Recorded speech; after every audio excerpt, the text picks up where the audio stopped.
नमस्ते प्रिय भक्तगण। क्या आप अपनी समस्याओं का समाधान ढूंढने के लिए दर दर भटक कर थक चुके हैं? क्या आपको लगता है कि आपने हर उपाय, हर मार्ग अपना लिया, लेकिन फिर भी जीवन में केवल निराशा, असफलता और खालीपन ही हाथ लग रहा है? प्रिय दर्शक बंधु, जब मनुष्य बाहरी दुनिया में सुख और शांति ढूंढते ढूंढते पूरी तरह हार जाता है, तब उसे ये बोध होता है कि असली शांति बाहर नहीं बल्कि भीतर है। और उस भीतर के ब्रह्मांड के एकमात्र स्वामी हैं हमारे अंतर्यामी शिव। महादेव केवल कैलाश के बर्फानी बाबा ही नहीं है, वे तो सृष्टि के कण कण में, हमारी हर सांस में बसे हैं। आज का ये पावन अवसर कोई साधारण दिन नहीं है। ये उस शिव तत्व को अपने भीतर जगाने और पूर्ण शरणागति, टोटल सरेंडर का महाअवसर है। शास्त्रों और पुराणों में यह अटल सत्य वर्णित है कि जो भी भक्त आज अपना सारा अहंकार त्याग कर पूर्ण श्रद्धा और निर्मल मन से शिव शंभू की ये पावन कथा सुनता है, उसके जीवन के सारे कष्ट समाप्त हो जाएंगे और उसकी भटकती हुई आत्मा को एक परम विश्राम मिलेगा।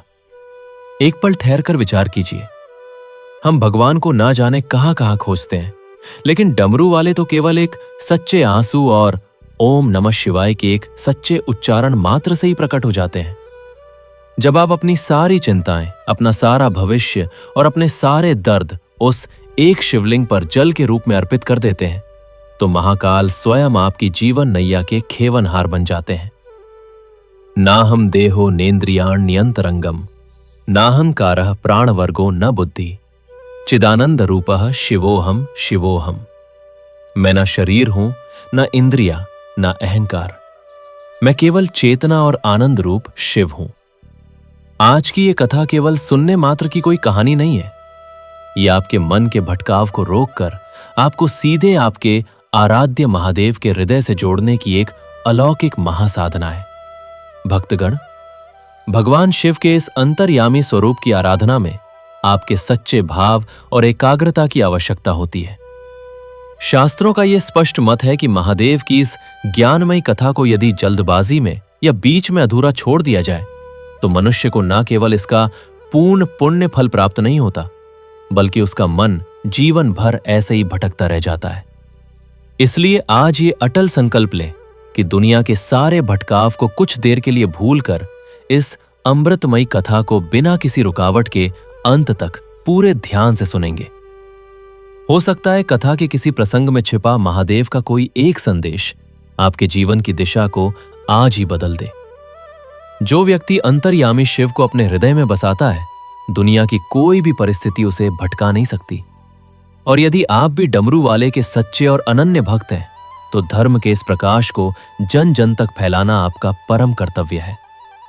इसलिए इस वीडियो को पूरे भाव से लाइक करें, अपने शिव भक्त मित्रों और परिवार के साथ साझा करें और सनातन धर्म की इस अविरल गंगा से निरंतर जुड़े रहने के लिए आपके अपने चैनल भक्ति स्टेशन को अभी सब्सक्राइब करें। तो आइए, अपने मन को भटकने से रोकिए, अपनी आंखें बंद करके हृदय में विराजमान शिव का ध्यान धरिए और पूरे भाव से हर हर महादेव और ओम नमः शिवाय का जयघोष करते हुए इस परम पावन शिव कथा की दिव्य यात्रा का शुभारंभ करते हैं। प्राचीन काल की बात है, जहां इंसान ने अपनी भावनाओं और क्रोध को एक हथियार बना लिया था। वहां आवेकपुर नाम का एक अत्यंत अशांत राज्य बसा हुआ था। यहां के राजा प्रचंड वेग थे। राजा प्रचंड वेग के पास सब कुछ था, पर उनके पास ठहराव नहीं था। उन्हें बात बात पर इतना भयंकर क्रोध आता था कि वे विनाश पर उतर आते थे। उनके शब्द तीरों की तरह लोगों को छलनी कर देते थे। उनका मानना था कि जो इंसान गुस्सा नहीं करता और जो पलटकर वार नहीं करता, वो कमजोर है। मेरा क्रोध ही मेरी सबसे बड़ी शक्ति है। उनके इस अनियंत्रित स्वभाव के कारण राज्य के लोग उनसे डरते तो थे, पर कोई उनसे प्रेम नहीं करता था। वे भगवान शिव की पूजा करते थे, पर शिव के रौद्र रूप की। वे ये भूल गए कि जो नदी किनारों को तोड़कर बहती है, वो केवल तबाही लाती है, प्यास नहीं बुझाती। जो इंसान अपने ही भीतर उठने वाले क्रोध और भावनाओं के वेग को नियंत्रित नहीं कर सकता, वो एक दिन अपने ही क्रोध की बाढ़ में डूबकर अपना सब कुछ नष्ट कर लेता है। समय बीता और प्रकृति ने राजा के इस क्रोध और आवेग के अहंकार का उत्तर एक अत्यंत भयानक विपत्ति से दिया। अंतर्मन के प्रलय और परम विनाश का कोप। एक दिन राजा को एक छोटी सी बात पर इतना भयंकर क्रोध आया कि उन्होंने बिना सोचे समझे अपने ही सबसे वफादार सेनापति और अपने प्रियजन, उनके शरीर पर केवल हड्डियां रह गईं। उनके केश जटाओं में बदल गए। अंत में भगवान शिव प्रसन्न हुए और उनके सामने प्रकट हुए। कैसा दृश्य था वह! परम शांत, ध्यान मग्न, तीसरे नेत्र वाले, जिनके शरीर पर भभूत लगी थी, जिनके गले में सर्प लिपटा हुआ था। उन्होंने भगीरथ से कहा, वत्स, मैं तुमसे प्रसन्न हूं, वरदान मांगो। भगीरथ ने हाथ जोड़कर विनती की, प्रभु, मां गंगा पृथ्वी पर अवतरित होना चाहती हैं, पर उनके अहंकार के कारण उनके वेग को पृथ्वी सहन नहीं कर सकती। केवल आप ही हैं जो उस वेग को रोक सकते हैं। कृपया आप ही मां को अपनी जटाओं में धारण कर लीजिए। भगवान शिव ने मुस्कुराते हुए कहा, ऐसा ही होगा। अब घड़ी आई गंगावतरण की। सारे देवता, सारे ऋषि मुनि, सारा आकाश देखने के लिए एकत्र हो गए। गंगा अपने पूरे अहंकार के साथ आकाश में प्रकट हुई। उनका रूप अत्यंत भयंकर था। उनका जल अशांत था। लहरें उठ रही थीं और वे गरज रही थीं, मैं आ रही हूं, मैं सब कुछ बहा ले जाऊंगी। और फिर वे आकाश से छलांग लगाकर नीचे की ओर गिरीं। उनका वेग इतना प्रचंड था कि आकाश में बिजलियां कौंधने लगीं, बादल गरजने लगे, दिशाएं कांप उठीं। सबको लगा कि अब पृथ्वी का विनाश निश्चित है। पर उसी समय वहां परम शांत भगवान शिव खड़े थे। उन्होंने न तो कोई तलवार उठाई, न कोई अस्त्र। उन्होंने बस अपनी एक जटा को थोड़ा सा खोला, बस इतना ही। उस भयंकर, उस प्रलयंकारी, उस अहंकार से भरी गंगा ने जैसे ही शिव की जटाओं को छुआ, वैसे ही उनका सारा अहंकार चूर चूर हो गया। वह भयंकर वेग शिव की उन उलझी हुई शांत जटाओं में ऐसे समा गया जैसे कोई छोटी सी नदी समुद्र में समा जाती है। गंगा को लगा कि वे किसी अनंत, असीम और अपार शीतलता में खो गई हैं। वे इधर उधर भटकने लगीं, पर जटाओं के उस जाल से निकलने का कोई रास्ता नहीं मिला। उनका घमंड, उनका अहंकार, उनका वेग, सब शिव की शरण में समर्पण हो गया। वे पूरी तरह शांत हो गईं। तब शिव ने उन्हें अपनी जटाओं से बाहर निकलने का मार्ग दिया। वह मार्ग था एक पतली, शांत, पवित्र धारा का। वह धारा पृथ्वी पर उतरी, जो आज भी बह रही है और संसार का कल्याण कर रही है। गंगा के उस अहंकार को शिव ने अपनी जटाओं में इस तरह बांधा था जैसे कोई साधु अपने मन को वश में कर लेता है। उन्होंने गंगा के वेग को नष्ट नहीं किया, उसे बांध लिया, एक दिशा दे दी और उसे कल्याणकारी बना दिया। राजा प्रचंड वेग यह दृश्य देखते ही देखते रह गए। उनके रोंगटे खड़े हो गए। उन्हें लगा कि यह दृश्य सिर्फ उनके सामने नहीं हो रहा, बल्कि उनके अपने भीतर भी कुछ ऐसा ही हो रहा है। उनका क्रोध, उनका आवेग, उनका अहंकार, यह सब गंगा के उस प्रचंड वेग की तरह था जो उनके मन में बार बार उठता था और सब कुछ बहा ले जाता था। पर आज उन्होंने देखा कि उस वेग को भी कोई रोक सकता है, कोई बांध सकता है, कोई शांत कर सकता है। और वह कोई और नहीं, साक्षात शिव है। जो इंसान अपने क्रोध पर नियंत्रण रख लेता है, वह इसी गंगाधर की तरह हो जाता है। वह अपने भीतर उठने वाली हर विनाशकारी लहर को अपनी जटाओं में बांध लेता है और उसे करुणा की धारा में बदल देता है। यह दृश्य देखते ही राजा के मन में एक गहरी शांति का अनुभव हुआ। उन्होंने महसूस किया कि उनके मन का वह उबलता हुआ समंदर थोड़ा शांत हुआ है। उनकी आंखों से आंसू बह रहे थे, पर यह आंसू अब पछतावे के नहीं थे, बल्कि एक अद्भुत अनुभूति के थे। उन्होंने अपने दोनों हाथ जोड़े और उस अदृश्य शिव को प्रणाम किया, जो इस समय उनके सामने नहीं थे, पर जिनका वास हर कण में था। उनके मुंह से फिर वही नाम निकला, AUM नमः शिवाय। पर इस बार उस नाम में एक नया रस था, एक नई गहराई थी। यह नाम अब उनके लिए सिर्फ शब्द नहीं था, बल्कि उनके जीवन का आधार बन चुका था। जटाओं का विस्तार राजा उस स्थान पर बैठे ही रहे। उन्हें ऐसा लगा मानो उनके शरीर की सारी शक्ति समाप्त हो गई हो, पर मन की यात्रा अब भी बाकी थी। वे उठना चाहते थे, पर शरीर ने साथ नहीं दिया। तब उन्होंने वहीं बैठने का निश्चय किया। आसपास बर्फ ही बर्फ थी और उस पतली गंगा की धारा बह रही थी। राजा ने अपनी आंखें बंद कर लीं और फिर से अपने भीतर झांकने लगे। उन्होंने देखा कि उनके भीतर अनेकों नदियां हैं। क्रोध की नदी, आवेग की नदी, अहंकार की नदी, ईर्ष्या की नदी, लालच की नदी। ये सब नदियां अलग अलग दिशाओं से आती हैं और उनके मन को उद्वेलित करती रहती हैं। ये सब नदियां मिलकर एक भयंकर बाढ़ लाती हैं जो उनके पूरे जीवन को तहस नहस कर देती है।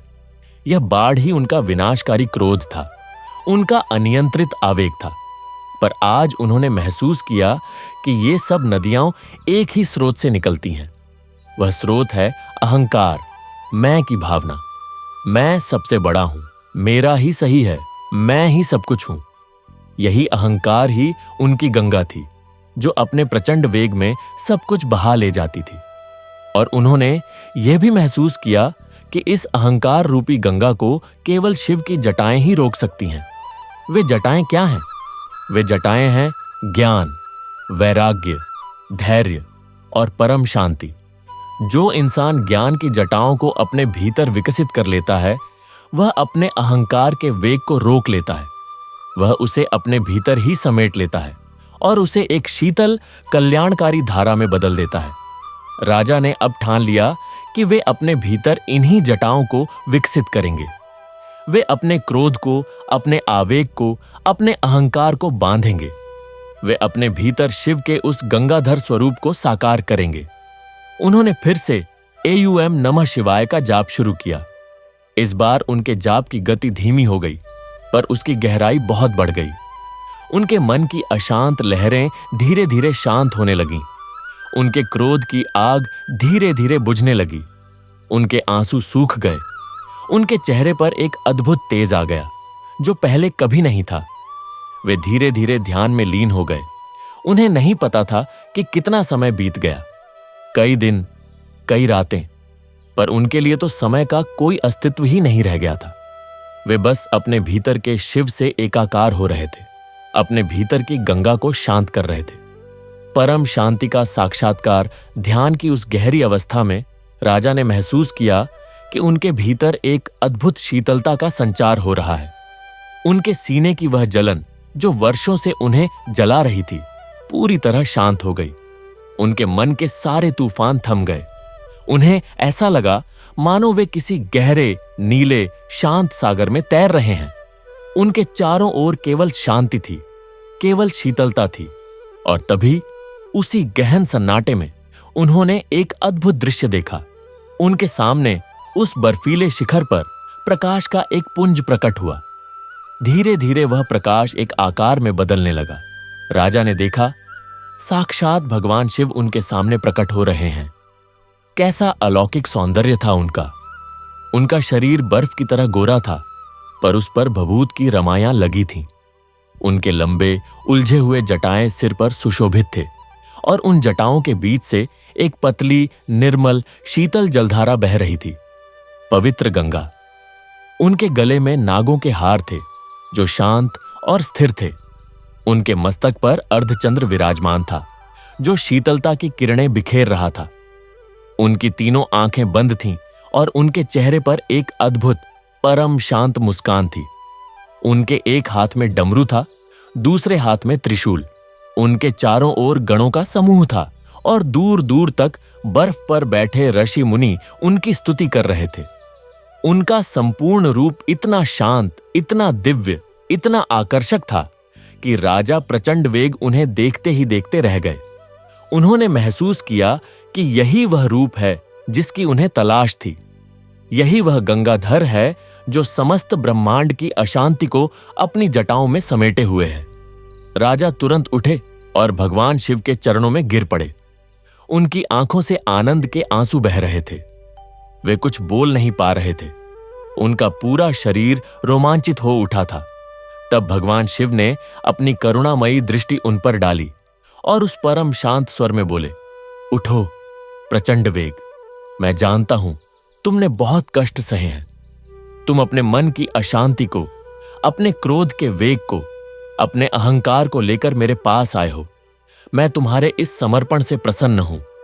राजा ने सिर उठाया और भर्राई हुई आवाज में बोले, प्रभु, मैंने अपना सब कुछ नष्ट कर दिया। मेरे क्रोध ने मेरे ही घर को जला दिया। मैं क्षमा का पात्र नहीं हूं। शिव मुस्कुराए और बोले, प्रचंड वेग, क्रोध इंसान की सबसे बड़ी कमजोरी है, शक्ति नहीं। तुम इसे अपनी ताकत समझ रहे थे, इसलिए यह तुम्हारा विनाश कर गया।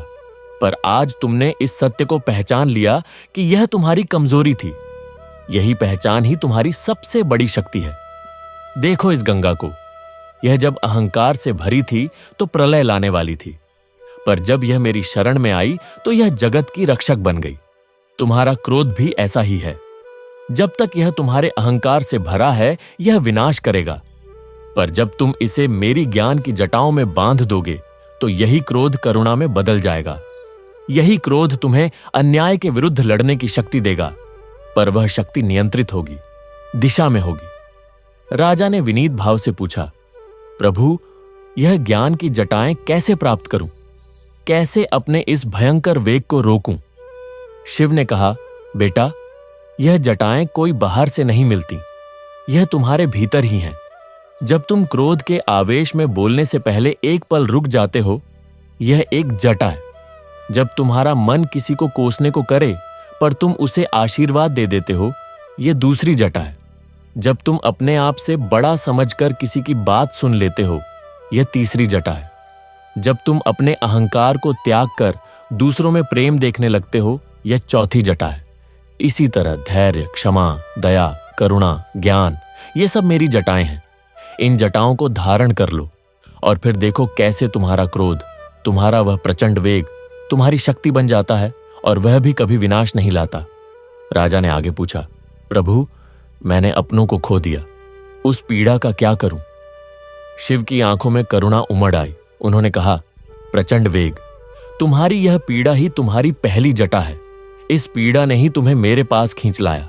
यह पीड़ा अब तुम्हें करुणा सिखाएगी। तुम अब दूसरों के दुहक को समझ पाओगे। जो व्यक्ति स्वयं पीड़ा से नहीं गुजरा, वह कभी दूसरों की पीड़ा नहीं समझ सकता। तुम अब एक अच्छे राजा बनोगे, क्योंकि अब तुम प्रजा के दुख को समझोगे। तुम अपने परिवार में लौटोगे और उनसे क्षमा मांगोगे। तुम्हारी यह नम्रता उन्हें फिर से तुमसे जोड़ देगी, क्योंकि प्रेम कभी नष्ट नहीं होता, वह केवल हमारे क्रोध के कारण छिप जाता है। जब क्रोध का पर्दा हट जाता है तो प्रेम फिर से प्रकट हो जाता है। राजा के मन में एक नई आशा का संचार हुआ। उन्होंने कहा, प्रभु, अब मैं क्या करूं? शिव ने उन्हें आशीर्वाद देते हुए कहा, अब तुम अपने राज्य लौट जाओ और अपने क्रोध को नियंत्रित करना सीखो। जब भी तुम्हारे मन में क्रोध उठे तो मुझे याद कर लेना। मुझे याद करते ही तुम पाओगे कि उस क्रोध की गर्मी कम हो गई है, क्योंकि अब तुम जान गए हो कि सच्ची ताकत गुस्सा करने में नहीं बल्कि गुस्से पर काबू पाने में है। जो पानी अनियंत्रित होता है वह बाढ़ लाता है, पर जो पानी बंध जाता है वह जीवन देता है। क्रोध आना इंसान का स्वभाव है, पर उस क्रोध को अपनी ज्ञान की जटाओं में रोक लेना ही शिव हो जाना है। जिसने अपने मन के उबलते हुए सैलाब को मेरे इन चरणों में सौंप दिया, उसके भीतर फिर कोई प्रलय नहीं आ सकती। मेरी इस परम शीतल शरण में आने पर जीवन खुशियां की जगह जीवन के सारे कष्ट समाप्त हो जाएंगे। जा, प्रचंड वेग, अब तू प्रचंड शांति है। यह कहते हुए भगवान शिव अंतर्ध्यान हो गए, पर उनकी वाणी राजा के कानों में गूंजती रही। राजा ने अपनी आंखें खोलीं। चारों ओर वही बर्फ थी, वही गंगा की धारा थी, पर अब सब कुछ बदल चुका था। राजा के भीतर कोई क्रोध नहीं था, कोई पश्चाताप नहीं था, कोई अशांति नहीं थी। केवल एक अपार शांति थी, एक गहरी शीतलता थी और एक असीम करुणा थी। उनके चेहरे पर वही तेज था जो उन्होंने शिव के चेहरे पर देखा था। वे उठे। उनके पैरों में अब दर्द नहीं था, उन्हें ठंड नहीं लग रही थी, उनका शरीर हल्का हो गया था। उन्होंने उस पवित्र गंगा में डुबकी लगाई और फिर उसी रास्ते से वापस लौटने को हो गए। उनके कदम अब तेज थे, स्थिर थे और दृढ़ थे। उनके होठों पर अब भी एयूएम नमः शिवाय का जाप था, पर यह जाप अब उनके जीवन का अभिन्न अंग बन चुका था। आवेगपुर की ओर वापसी रास्ते में जब वे उसी जंगल से गुजरे जहां उन्होंने पहले रोते हुए दिन बिताए थे, तो उन्हें अपने पुराने स्वरूप पर हंसी आ गई। अब वे उन पक्षियों के कलरव को सुन पा रहे थे, उन वृक्षों की छांव को महसूस कर पा रहे थे। उनके मन में उन सबके लिए प्रेम उमड़ रहा था जिन्हें उन्होंने कभी दुख पहुंचाया था। अब वे जानते थे कि उनके पास जाने का एक ही उद्देश्य है, क्षमा मांगना और सबको फिर से जोड़ना। जैसे जैसे वे आवेगपुर के निकट पहुंचे, उन्होंने देखा कि उनके राज्य की हालत बहुत खराब थी। शत्रुओं ने उनके राज्य को लूट लिया था। प्रजा दुखी थी। राजमहल भी खंडहर जैसा हो गया था। पर राजा के मन में अब कोई क्रोध नहीं था। उन्होंने न तो शत्रुओं को कोसा, न ही किसी को दोष दिया। उन्हें पता था कि यह सब उन्हीं के कर्मों का फल है। वे सीधे उस स्थान पर गए जहां उनके सेनापति वीरसेन रहते थे। वीरसेन एक छोटी सी कुटिया में रह रहा था। उसने राजा को देखा तो वह चौंक गया। उसने देखा कि उनके सिर पर कोई मुकुट नहीं है, शरीर पर कोई राजसी वस्त्र नहीं है। वे एक साधारण से वस्त्र पहने हुए थे। उनके चेहरे पर एक अद्भुत शांति थी। वीरसेन उठकर खड़ा हो गया। राजा ने उसके सामने जाकर अपने दोनों हाथ जोड़ दिए और कहा, वीरसेन, मेरे भाई, मैं तुमसे क्षमा मांगने आया हूं। उस दिन मेरे क्रोध में मैंने तुम्हें बहुत कुछ कह दिया। तुम मेरे सबसे वफादार मित्र थे और मैंने तुम्हें खो दिया। मैं जानता हूं कि मेरे शब्दों ने तुम्हें बहुत चोट पहुंचाई। क्या तुम मुझे क्षमा कर सकते हो? वीरसेन ने यह सुना तो उसकी आंखों में आंसू आ गए। उसने राजा को गले लगा लिया और कहा, महाराज, मुझे आपसे कोई शिकायत नहीं थी। मैं तो केवल आपके क्रोध से दुखी था। पर आज आपको इस रूप में देखकर मुझे बहुत प्रसन्नता हो रही है। आप बदल गए हैं महाराज। राजा ने कहा, हां वीरसेन, मैं बदल गया हूं। मैंने उस परम शांति के दाता गंगाधर शिव का साक्षात्कार किया है। उन्होंने मुझे सिखाया कि सच्ची शक्ति क्रोध में नहीं बल्कि नियंत्रण में है। अब मैं वैसा राजा बनना चाहता हूं जैसा तुम हमेशा चाहते थे। वीरसेन ने कहा, महाराज, मैं आपके साथ हूं। हम मिलकर इस राज्य को फिर से बसाएंगे। राजा ने फिर उसे गले लगाया और दोनों साथ साथ राजमहल की ओर चल दिए। नए आवेगपुर का निर्माण राजमहल पहुंचकर राजा सबसे पहले रानी शांतला के पास गए। रानी अपने कमरे में बैठी थीं, उदास और चिंतित। उनके चेहरे पर वही पुरानी उदासी थी जो राजा के कारण उनके चेहरे पर हमेशा बनी रहती थी। राजा ने धीरे से दरवाजा खटखटाया। रानी ने दरवाजा खोला तो वे राजा को देखकर चौंक गईं।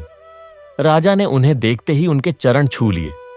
रानी ने घबराकर उन्हें उठाने की कोशिश की, पर राजा ने उन्हें उठने नहीं दिया और कहा, शांतला, मैं तुमसे बहुत अन्याय किया है।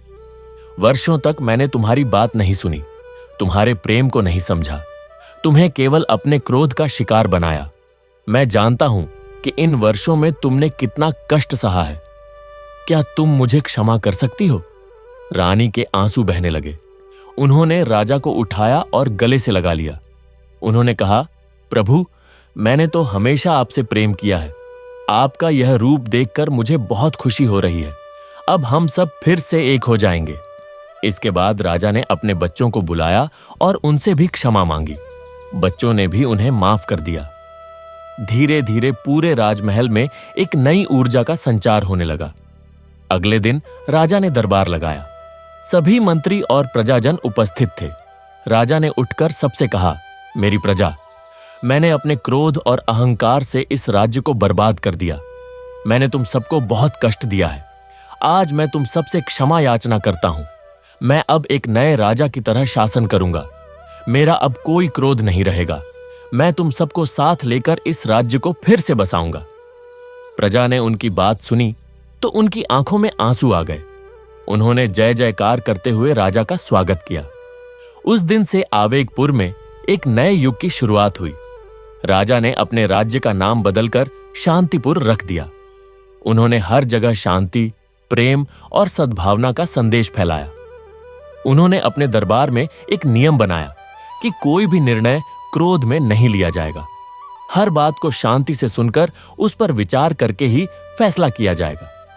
राजा ने पूरे राज्य में गंगाधर मंदिरों का निर्माण करवाया। वहां हर दिन भगवान शिव की पूजा होती और AUM, नमः शिवाय और हर हर महादेव के जाप से पूरा वातावरण गूंजायमान रहता। राजा खुद हर सुबह उठकर उन मंदिरों में जाते और घंटों ध्यान में बैठे रहते। उन्होंने अपने पूरे जीवन को ही एक साधना बना लिया था। उनके इस परिवर्तन ने पूरे राज्य को प्रभावित किया। लोग भी क्रोध और आवेग को त्याग कर शांति और प्रेम का जीवन जीने लगे। राजा के बच्चे अब उनके पास बैठकर उनकी कहानियां सुनते और उनके चेहरे की वह शांति देखकर मंत्रमुग्ध हो जाते। रानी शांतला अब सचमुच शांति का घर बन गई थी। उनके चेहरे पर वह उदासी हमेशा के लिए खत्म हो गई थी। अब वे राजा के साथ बैठकर राज्य के कामों में सलाह देती और राजा उनकी हर बात को बड़े ध्यान से सुनते। उनका परिवार, जो कभी टूटने की कगार पर था, आज एक सूत्र में बंध गया था।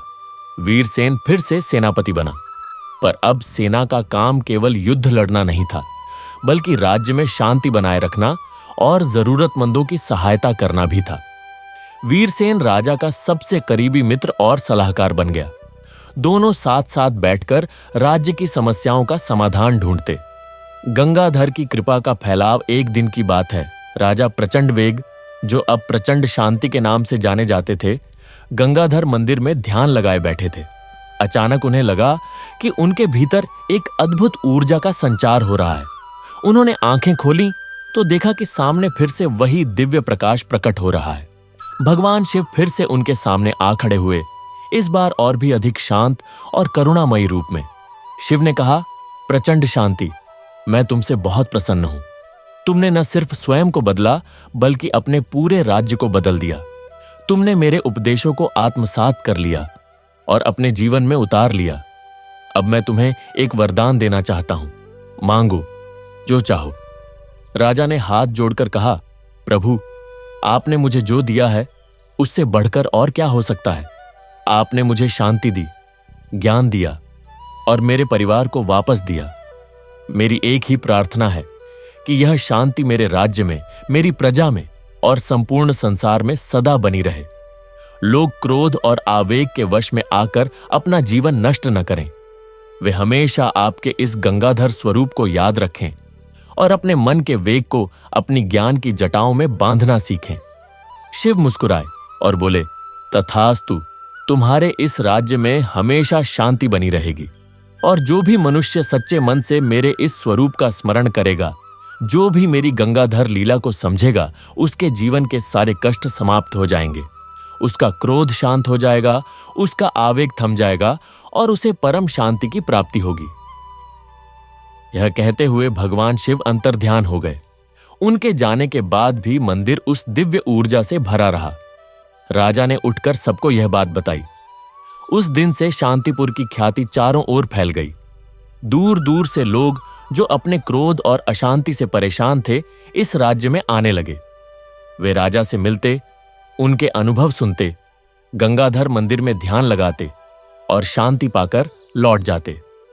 राजा ने अपने राज्य में कई आश्रम खुलवाए, जहां लोगों को क्रोध नियंत्रण, ध्यान और शांति का जीवन जीने की शिक्षा दी जाती। समर्पण का परम सत्य धीरे धीरे राजा बूढ़े हो गए। उनके बाल सफेद हो गए, पर उनके चेहरे की शांति और भी निखर गई। एक दिन उन्होंने महसूस किया कि अब उनका समय निकट है। उन्होंने अपने पुत्र, जो अब युवा और योग्य हो चुका था, को बुलाया और राजगद्दी सौंप दी। फिर वे अपनी पत्नी शांतला और मित्र वीरसेन के साथ अंतिम बार उस गंगोत्री शिखर की ओर चल पड़े, जहां उन्होंने भगवान शिव के दर्शन किए थे। वे धीरे धीरे उसी रास्ते से गुजरे, उसी जंगल से, उसी बर्फीले पहाड़ से। इस बार उनके पैरों में दर्द नहीं था, मन में पछतावा नहीं था, केवल एक अपार कृतज्ञता थी और एक गहरी शांति थी। वे उसी स्थान पर पहुंचे जहां गंगा की पतली धारा बहती थी। वहां उन्होंने देखा कि पास ही एक चट्टान पर भगवान शिव विराजमान है, उसी गंगाधर स्वरूप में, जैसे उन्होंने पहले देखा था। शिव ने उन्हें देखा और मुस्कुराए। राजा ने अपनी पत्नी और मित्र के साथ उन्हें प्रणाम किया। फिर वे उस गंगा में प्रवेश कर गए। जैसे ही उन्होंने गंगा के शीतल जल में डुबकी लगाई, उनका शरीर वही समा गया। उनका भौतिक शरीर तो समाप्त हो गया, पर उनकी आत्मा, जो अब पूरी तरह शांत और शुद्ध हो चुकी थी, उस दिव्य ज्योति में विलीन हो गई, जो सदा से वहां विराजमान थी। उनके साथ आए लोगों ने देखा कि राजा का शरीर तो गंगा में डूब गया, पर उनके स्थान पर एक दिव्य प्रकाश प्रकट हुआ, जो धीरे धीरे भगवान शिव के चरणों में समा गया। राजा ने वही पाया जिसकी उन्होंने इच्छा की थी। पूर्ण समर्पण, पूर्ण शांति और महादेव के चरणों में एकाकार हो जाना। शांतला और वीरसेन वहीं रुक गए। उन्होंने भी वहीं तपस्या की और अंत में उसी पवित्र स्थान पर उन्होंने भी अपने प्राण त्याग दिए। आज भी कहा जाता है कि उस स्थान पर जहां गंगा की पतली धारा बहती है, 3 आत्माओं की शांति आज भी विद्यमान है। वो स्थान आज भी शांति धाम के नाम से जाना जाता है। कथा का सार और श्रोताओं के लिए संदेश तो है प्यारे श्रोताओं, ये कथा केवल राजा प्रचंड वेग की नहीं है। ये कथा आप सबकी है, मेरी है, हर उस इंसान की है जो कभी ना कभी अपने क्रोध, अपने आवेग और अपनी विनाशकारी भावनाओं के वश में होकर कुछ ऐसा कर बैठता है जिसका उसे बाद में पछतावा होता है। ये कथा हमें सिखाती है कि क्रोध हमारी शक्ति नहीं, हमारी सबसे बड़ी कमजोरी है। ये हमें अंदर से खोखला कर देता है, हमारे रिश्तों को तोड़ देता है और हमें अकेला छोड़ देता है। पर इस कथा में एक आशा भी है। वो आशा है भगवान शिव का गंगाधर स्वरूप। जैसे उन्होंने गंगा के प्रचंड वेग को अपनी जटाओं में बांधकर उसे कल्याणकारी बना दिया, वैसे ही हम भी अपने क्रोध के वेग को अपने ज्ञान, धैर्य और विवेक की जटाओं में बांध सकते हैं। ये कोई बाहरी काम नहीं है, ये पूरी तरह हमारे भीतर का काम है। जब भी क्रोध आए, एक पल रुकिए। उस एक पल में भगवान शिव के उस शांत गंगाधर स्वरूप को याद कीजिए। कल्पना कीजिए कि आपके भीतर उठ रही वो क्रोध की लहर, वो आवेग की नदी शिव की जटाओं में जाकर शांत हो रही है। उनकी जटाएं आपका धैर्य है, आपकी क्षमा है, आपका प्रेम है। याद रखिए, जो पानी अनियंत्रित है वो बाढ़ लाता है, वो विनाश करता है। पर वही पानी जब बांध में बंध जाता है तो वो खेतों की सिंचाई करता है, फसल उगाता है, जीवन देता है। आपका क्रोध भी वैसा ही है। उसे अनियंत्रित मत होने दीजिए, उसे अपने भीतर के शिव को समर्पित कर दीजिए। और जब आप ऐसा करेंगे तब आप पाएंगे कि वही क्रोध जो कभी आपको जलाता था, अब आपको शक्ति दे रहा है। वही आवेग जो कभी आपको विनाश की ओर ले जाता था, अब आपको रचनात्मकता की ओर ले जा रहा है। तो आइए हम सब मिलकर आज इसी क्षण से प्रण लें कि हम अपने भीतर के गंगाधर को जगाएंगे। हम अपने क्रोध पर नियंत्रण रखेंगे। हम बिना सोचे समझे कोई कदम नहीं उठाएंगे। हम अपने शब्दों को तीर नहीं, फूल बनाएंगे। हम अपने रिश्तों को क्रोध की आग में नहीं जलने देंगे, बल्कि प्रेम और क्षमा के जल से सींचेंगे। और जब भी लगे कि अब बर्दाश्त नहीं होता, जब भी लगे कि क्रोध का पारा चढ़ रहा है, बस उसी समय एक गहरी सांस लीजिए। अपने मन में उस शांत, ध्यान मग्न गंगाधर महादेव की मूर्ति को साकार कीजिए और उनके चरणों में अपना सारा क्रोध, सारा आवेग, सारा अहंकार समर्पित कर दीजिए। और फिर देखिए कैसे आपके जीवन के सारे कष्ट समाप्त हो जाते हैं। क्योंकि सच तो यह है कि जीवन में खुशियां पाने का रास्ता खुशियां ढूंढना नहीं है, बल्कि अपने भीतर के सारे कष्टों को, सारी अशांति को, सारे क्रोध को महादेव को समर्पित कर देना है। जब कष्ट ही समाप्त हो जाएंगे तो बचेगा क्या? केवल शांति, केवल आनंद, केवल वो परम सत्य जो शिव है, जो गंगाधर है। तो आइए हम सब उस परम शांति के दाता, उस अनंत करुणा के सागर, उस गंगाधर महादेव के चरणों में अपना सब कुछ अर्पित कर दें और उनकी कृपा से अपने जीवन को शांति और आनंद से भर लें। ओम नमः शिवाय, ओम नमः शिवाय, ओम नमः शिवाय। हर हर महादेव, जय गंगाधर। शांतिपुर का ये संदेश, ये कथा आपके हृदय में सदा बसी रहे। और जब भी आपका मन अशांत हो, आप इस कथा को याद कर लेना। याद रखना उस प्रचंड वेग को जो प्रचंड शांति बन गया। याद रखना उस गंगा के अहंकार को जो शिव की शरण में आकर शीतल हो गई। और याद रखना उस गंगाधर को जो सदा आपके भीतर विराजमान है, केवल आपके पहचानने की प्रतीक्षा कर रहे हैं। अब इस कथा को यहीं समाप्त करते हैं, पर इसकी गूंज आपके भीतर सदा बनी रहे। धन्यवाद। ओम नमः शिवाय।